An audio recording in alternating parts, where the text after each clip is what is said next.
नमस्कार दोस्तों, चलिए जानते हैं राजस्थान की फटाफट 25 बड़ी खबरों को सिर्फ 10 मिनट में। लेकिन उससे पहले आप यह वीडियो किस जगह से देख रहे हैं हमें कमेंट में जरूर बताएं।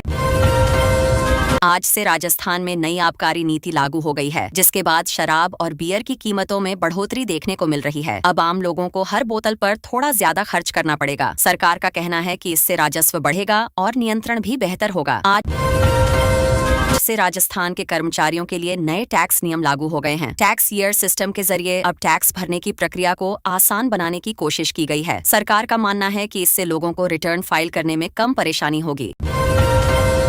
राजस्थान रोडवेज बसों में QR कोड से पेमेंट की सुविधा और बढ़ा दी गई है। अब ज्यादा रूटों पर यात्री मोबाइल से टिकट का भुगतान कर सकेंगे। इससे कैश रखने की जरूरत कम होगी और सफर भी थोड़ा आसान और डिजिटल हो जाएगा। मुख्यमंत्री आयुष्मान जीवन रक्षा योजना के तहत घायलों को अस्पताल पहुंचाने वालों को मिलने वाली मदद के नए क्लेम शुरू हो गए हैं। अब लोग आसानी से ऑनलाइन आवेदन कर सकेंगे और उन्हें समय पर प्रोत्साहन राशि मिल पाएगी। प्रदेश के 50,000 किसानों के लिए कृषि यंत्रों पर सब्सिडी पाने के आवेदन शुरू हो गए हैं। किसान पोर्टल पर जाकर आवेदन कर सकते हैं। सरकार का उद्देश्य खेती को आसान बनाना और आधुनिक उपकरणों का इस्तेमाल बढ़ाना है। आज से राजस्थान में एक राज्य एक हेल्थ कार्ड योजना के तहत सभी जिलों में लोगों का डेटा अपडेट करने का काम शुरू हो गया है। इससे मरीजों का रिकॉर्ड डिजिटल रूप में उपलब्ध रहेगा और इलाज के दौरान डॉक्टरों को काफी सुविधा मिलेगी। आज से नया वित्तीय वर्ष 2026 से 27 शुरू हो गया है और सरकार की बजट घोषणाएं अब जमीन पर उतरने लगी हैं। अलग अलग विभाग अपने अपने प्रोजेक्ट पर काम तेज कर रहे हैं ताकि लोगों को योजनाओं का फायदा समय पर मिल सके। प्रदेश के हाईवे पर सफर थोड़ा महंगा हो गया है, क्योंकि टोल टैक्स की दरों में 5 से 10% तक बढ़ोतरी लागू कर दी गई है। अब लंबी दूरी की यात्रा करने वालों को पहले से ज्यादा भुगतान करना पड़ेगा।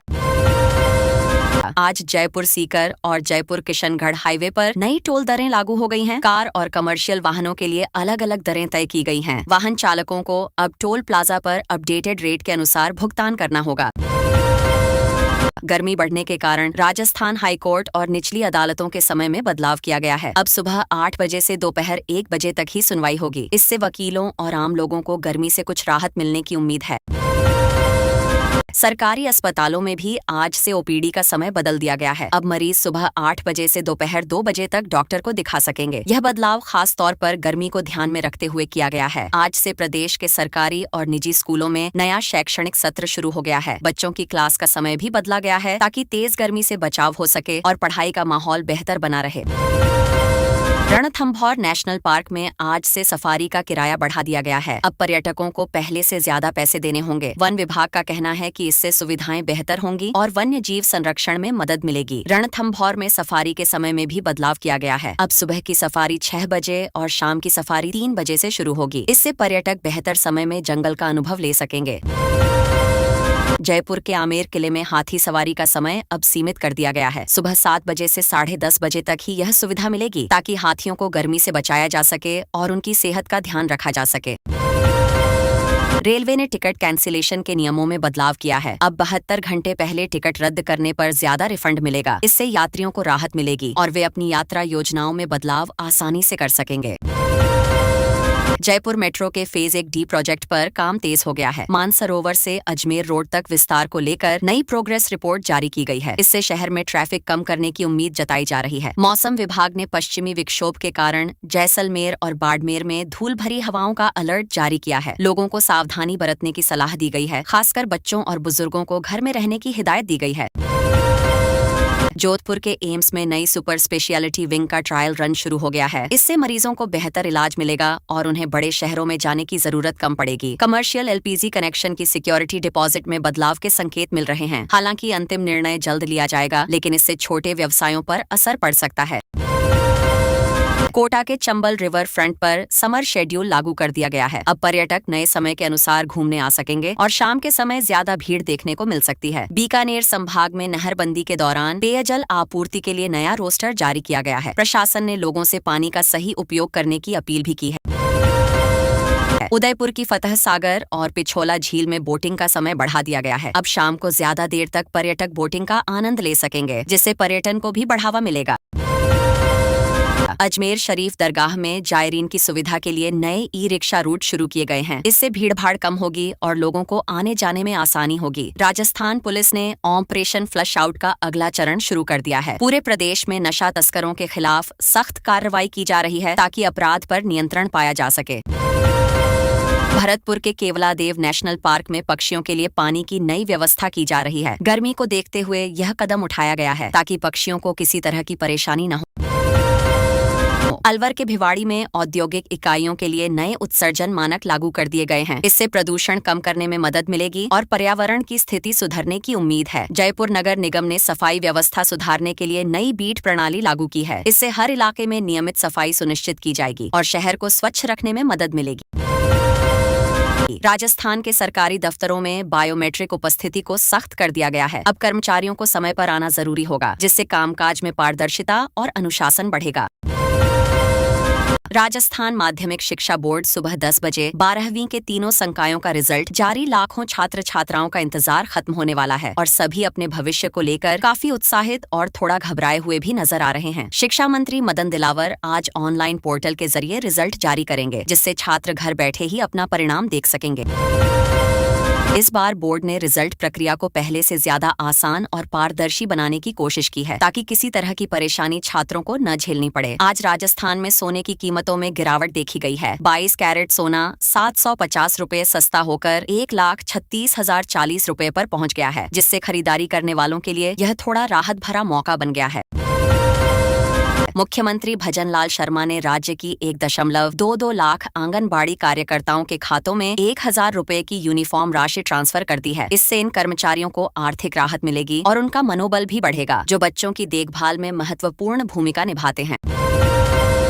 पर्यटन विभाग ने ऑफ सीजन को देखते हुए summer special discount package launch किए हैं। इससे पर्यटकों को सस्ती दरों पर घूमने का मौका मिलेगा और राज्य में पर्यटन को भी बढ़ावा मिलेगा। कोटा में पढ़ाई कर रहे छात्रों के लिए स्ट्रेस फ्री माहौल बनाने की नई गाइडलाइंस लागू की गई है। इससे छात्रों को मानसिक दबाव से राहत मिलेगी और वे बेहतर तरीके से अपनी तैयारी कर पाएंगे।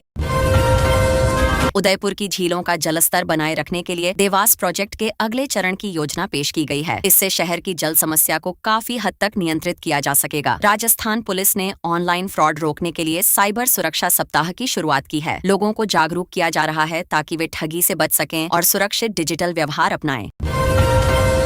अजमेर दरगाह शरीफ में सुरक्षा बढ़ाने के लिए हाईटेक स्कैनर्स लगाने का काम शुरू हो गया है। इससे आने वाले श्रद्धालुओं की सुरक्षा और बेहतर तरीके से सुनिश्चित की जा सकेगी। बीकानेर में सीमा सुरक्षा बल ने गर्मी को देखते हुए ऑपरेशन अलर्ट की तैयारी शुरू कर दी है। सीमा पर चौकसी बढ़ा दी गई है ताकि किसी भी तरह की घुसपैठ को रोका जा सके।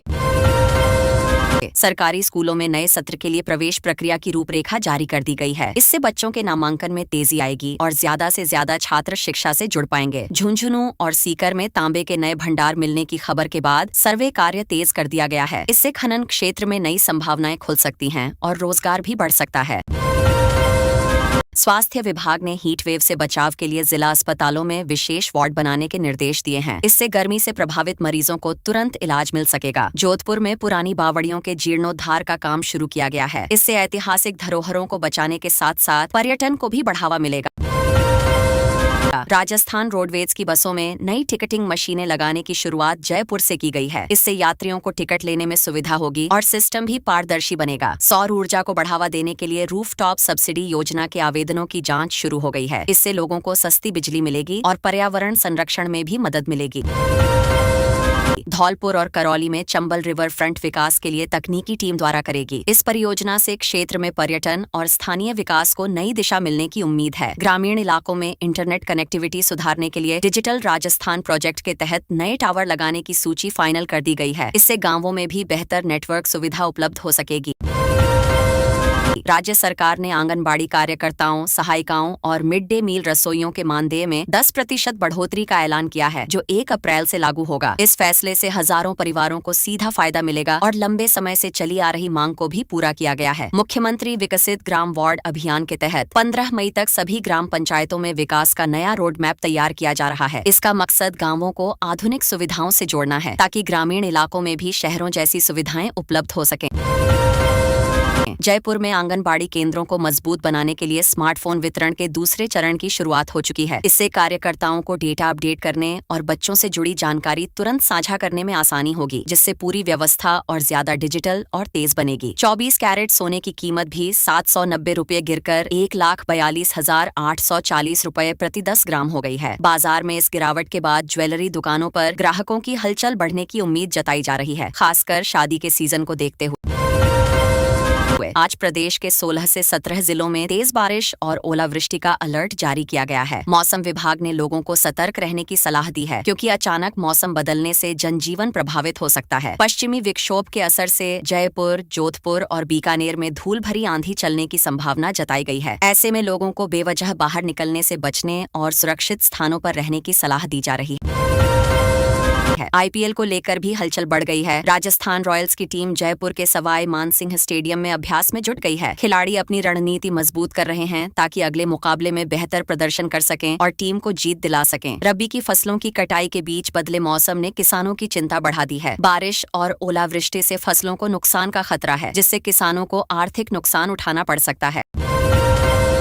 जैसलमेर और बाड़मेर में गर्मी का असर बढ़ता जा रहा है, जहां तापमान 38 डिग्री सेल्सियस के पार जाने का अनुमान है। ऐसे में लोगों को धूप से बचने और ज्यादा पानी पीने की सलाह दी जा रही है। आज वित्तीय वर्ष का आखिरी दिन होने के कारण सहकारी बैंकों में देर शाम तक कामकाज जारी रहेगा। लोग अपने जरूरी वित्तीय काम निपटाने के लिए बैंकों में पहुंच रहे हैं, जिससे काफी भीड़ भी देखी जा रही है। राजस्थान सरकार ने औद्योगिक पार्क प्रोत्साहन नीति 2026 के तहत नए निवेश प्रस्तावों को मंजूरी दी है। इससे राज्य में रोजगार के नए अवसर पैदा होंगे और औद्योगिक विकास को भी गति मिलेगी। जयपुर मेट्रो के फेज 1D विस्तार को लेकर आज समीक्षा बैठक हो रही है। इस प्रोजेक्ट के पूरा होने से शहर के ट्रैफिक में राहत मिलेगी और लोगों को आवागमन में काफी सुविधा होगी। जयपुर के सवाई मानसिंह स्टेडियम में राजस्थान रॉयल्स और चेन्नई सुपर किंग्स के बीच बड़ा मुकाबला होने वाला है। लोगों में काफी उत्साह है और स्टेडियम के बाहर भीड़ जुटनी शुरू हो गई है। फैंस को उम्मीद है कि मैच बेहद रोमांचक रहेगा और आखिरी ओवर तक मुकाबला जाएगा। मैच से पहले खबर आ रही है कि MS धोनी चोट की वजह से बाहर रह सकते हैं। यह सुनकर उनके फैंस थोड़े मायूस जरूर हैं, क्योंकि लोग उन्हें मैदान पर खेलते देखना चाहते थे। टीम मैनेजमेंट अभी अंतिम फैसला लेगा, लेकिन अनिश्चितता बनी हुई है। मौसम विभाग ने जयपुर समेत कई जिलों में तेज आंधी और बारिश का ऑरेंज अलर्ट जारी किया है। लोगों को सावधानी बरतने की सलाह दी गई है। खासकर खुले इलाकों में जाने से बचने और सुरक्षित जगहों पर रहने को कहा गया है, ताकि किसी तरह का नुकसान न हो। भीलवाड़ा के टेक्सटाइल उद्योग को बढ़ावा देने के लिए नई एक्सपोर्ट पॉलिसी पर बैठक हो रही है। उद्यमी और अधिकारी मिलकर निर्यात बढ़ाने के उपायों पर चर्चा कर रहे हैं। इससे उद्योग को नई दिशा मिलने की उम्मीद है। सांभर झील में प्रवासी पक्षियों की सुरक्षा के लिए ड्रोन निगरानी शुरू की गई है। इससे अवैध शिकार और गतिविधियों पर नजर रखी जाएगी। पर्यावरण संरक्षण की दिशा में इसे एक अहम कदम माना जा रहा है। जयपुर के कुछ इलाकों में बिजली कटौती की घोषणा की गई है। मेंटेनेंस के चलते मानसरोवर और झोटवाड़ा में 3 घंटे बिजली नहीं रहेगी। लोगों को पहले से सूचित कर दिया गया है, ताकि वे अपनी तैयारी कर सकें। युवाओं के लिए रोजगार के अवसरों पर एक राज्य स्तरीय ऑनलाइन वेबिनार आयोजित किया जा रहा है। इसमें विशेषज्ञ मार्गदर्शन देंगे और नई संभावनाओं पर चर्चा करेंगे। युवा वर्ग इससे काफी उम्मीद लगाए बैठा है। आंगनवाड़ी केंद्रों पर पोषण पखवाड़ा के तहत विशेष कार्यक्रम आयोजित किए जा रहे हैं। बच्चों और महिलाओं को पोषण के प्रति जागरूक किया जा रहा है। सरकार का उद्देश्य है कि कुपोषण को जड़ से खत्म किया जा सके। डिजिटल राजस्थान के तहत नई ई-गवर्नेंस पोर्टल का अपडेट वर्जन लॉन्च किया जाएगा। इससे सरकारी सेवाएं और आसान हो जाएंगी। लोग घर बैठे ही कई काम ऑनलाइन कर सकेंगे, जिससे समय और मेहनत दोनों की बचत होगी। राजस्थान सरकार ने शादी समारोहों के लिए नई कमर्शियल LPG नीति लागू की है। इसमें गैस सिलेंडर की संख्या तय कर दी गई है। इससे गैस की खपत को नियंत्रित करने और सही वितरण सुनिश्चित करने की कोशिश की जा रही है। माध्यमिक शिक्षा बोर्ड ने कॉपियों के डिजिटल मूल्यांकन की प्रक्रिया को और तेज कर दिया है। इससे रिजल्ट जल्दी आने की उम्मीद है। शिक्षकों को भी नई तकनीक के जरिए मूल्यांकन करने में आसानी हो रही है। पश्चिमी विक्षोभ के असर से जोधपुर और जैसलमेर में तापमान में गिरावट दर्ज की गई है। लोगों को गर्मी से थोड़ी राहत मिली है। मौसम विभाग का कहना है कि आने वाले दिनों में भी मौसम में बदलाव बना रह सकता है। जयपुर में बीसलपुर बांध से जुड़ी पाइपलाइन के लीकेज को ठीक करने का काम अंतिम चरण में है। इससे पानी की समस्या जल्द दूर होने की उम्मीद है। प्रशासन लगातार इस काम पर नजर बनाए हुए है। एयर इंडिया ने खाड़ी देशों के हालात को देखते हुए जयपुर से जाने वाली उड़ानों के शेड्यूल में बदलाव किया है। यात्रियों को पहले से जानकारी दी जा रही है, ताकि उन्हें किसी तरह की परेशानी न हो। प्रदेश की मंडियों में गेहूं की बम्पर आवक शुरू हो गई है। सरकार ने न्यूनतम समर्थन मूल्य पर खरीद की पूरी तैयारी कर ली है। किसानों को उम्मीद है कि उन्हें उनकी फसल का सही दाम मिलेगा। राजस्थान रोडवेज ने धार्मिक स्थलों के लिए 10 नई स्पेशल बसें शुरू करने का फैसला लिया है। इससे यात्रियों को सुविधा मिलेगी और यात्रा करना आसान हो जाएगा। यह कदम श्रद्धालुओं के लिए काफी राहत भरा है। जैसलमेर में डेजर्ट सफारी के लिए नई गाइडलाइन लागू की गई है। पर्यटकों की सुरक्षा और पर्यावरण संरक्षण को ध्यान में रखते हुए ये नियम बनाए गए हैं। इससे पर्यटन को व्यवस्थित करने में मदद मिलेगी। इंदिरा गांधी नहर परियोजना में पानी की चोरी रोकने के लिए विशेष निगरानी दल तैनात किए गए हैं। ये टीमें लगातार नजर रखेंगी ताकि पानी का सही उपयोग हो सके और किसी तरह की गड़बड़ी न हो। सीकर के रिंग्स में कानून व्यवस्था बनाए रखने के दौरान एएसआई पर हमला करने वाले आरोपियों की तलाश जारी है। पुलिस लगातार छापेमारी कर रही है और जल्द ही आरोपियों को पकड़ने का दावा कर रही है। प्रदेश के कई हिस्सों में 50 से 60 किलोमीटर प्रति घंटे की रफ्तार से धूल भरी हवाएं चल सकती हैं। इससे विजिबिलिटी कम होने की संभावना है। प्रशासन ने लोगों से बेवजह बाहर न निकलने और खास तौर पर वाहन चलाते समय सावधानी बरतने की अपील की है। सोम प्रदोष व्रत के मौके पर प्रदेश के मंदिरों में सुबह से ही भक्तों की भीड़ देखने को मिल रही है। लोग भगवान शिव की पूजा अर्चना कर रहे हैं और परिवार की सुख समृद्धि की कामना कर रहे हैं। माहौल पूरी तरह भक्ति और श्रद्धा से भरा हुआ है। उदयपुर में झीलों के बीच क्रूज सफारी के नए रूट का ट्रायल शुरू किया गया है। पर्यटकों में इसे लेकर खासा उत्साह है। प्रशासन का मानना है कि इससे पर्यटन को बढ़ावा मिलेगा और शहर की खूबसूरती को एक नए तरीके से लोग अनुभव कर पाएंगे। अजमेर और कोटा में स्मार्ट सिटी प्रोजेक्ट के तहत बन रहे फ्लाईओवर का निरीक्षण किया जाएगा। अधिकारी काम की प्रगति को परखेंगे और जहां कमी होगी उसे सुधारने के निर्देश देंगे। इससे शहर में ट्रैफिक व्यवस्था बेहतर होने की उम्मीद जताई जा रही है। मुख्यमंत्री आयुष्मान योजना के तहत सभी जिला अस्पतालों में विशेष स्वास्थ्य शिविर लगाए जा रहे हैं। इन शिविरों में लोगों को मुफ्त जांच और इलाज की सुविधा दी जाएगी। सरकार का उद्देश्य है कि ज्यादा से ज्यादा जरूरतमंद लोग इसका लाभ उठा सकें। शिक्षा विभाग में शिक्षकों के तबादलों को लेकर एक अहम बैठक होने वाली है। इसमें नई सूची पर चर्चा होगी और कई फैसले लिए जा सकते हैं। शिक्षक वर्ग इस बैठक पर नजर बनाए हुए है क्योंकि इससे उनकी पोस्टिंग पर असर पड़ेगा। जोधपुर एम्स में नई रोबोटिक सर्जरी यूनिट के उद्घाटन की संभावना है। इससे जटिल ऑपरेशन आसान और अधिक सटीक हो सकेंगे। मरीजों को बेहतर इलाज मिलेगा और डॉक्टरों को भी आधुनिक तकनीक का फायदा उठाने का मौका मिलेगा। पुलिस भर्ती की शारीरिक दक्षता परीक्षा की तारीखों को लेकर स्पष्टीकरण आ सकता है। अभ्यर्थी लंबे समय से इसका इंतजार कर रहे हैं। विभाग जल्द ही स्थिति साफ करेगा ताकि उम्मीदवार अपनी तैयारी उसी अनुसार कर सकें। प्रदेश भर में शुद्ध के लिए युद्ध अभियान के तहत खाद्य पदार्थों की जांच की जा रही है। मिलावटखोरों के खिलाफ सख्त कार्रवाई की जा रही है। प्रशासन का मकसद है कि लोगों को शुद्ध और सुरक्षित खाद्य सामग्री मिल सके। उदयपुर में प्रस्तावित लाइट मेट्रो प्रोजेक्ट को लेकर सचिवालय में चर्चा होगी। इस प्रोजेक्ट से शहर के ट्रैफिक को राहत मिलने की उम्मीद है। अधिकारी इसकी डीपीआर पर विचार करेंगे और आगे की योजना तय करेंगे। ग्रामीण इलाकों में लंपी वायरस के खिलाफ टीकाकरण अभियान का दूसरा चरण शुरू किया गया है। पशुपालकों को राहत देने के लिए सरकार पूरी कोशिश कर रही है। इससे पशुओं की सेहत में सुधार आने की उम्मीद जताई जा रही है। आज से राजस्थान में नई आबकारी नीति लागू हो गई है, जिसके बाद शराब और बियर की कीमतों में बढ़ोतरी देखने को मिल रही है। अब आम लोगों को हर बोतल पर थोड़ा ज्यादा खर्च करना पड़ेगा। सरकार का कहना है कि इससे राजस्व बढ़ेगा और नियंत्रण भी बेहतर होगा। आज से राजस्थान के कर्मचारियों के लिए नए टैक्स नियम लागू हो गए हैं। टैक्स ईयर सिस्टम के जरिए अब टैक्स भरने की प्रक्रिया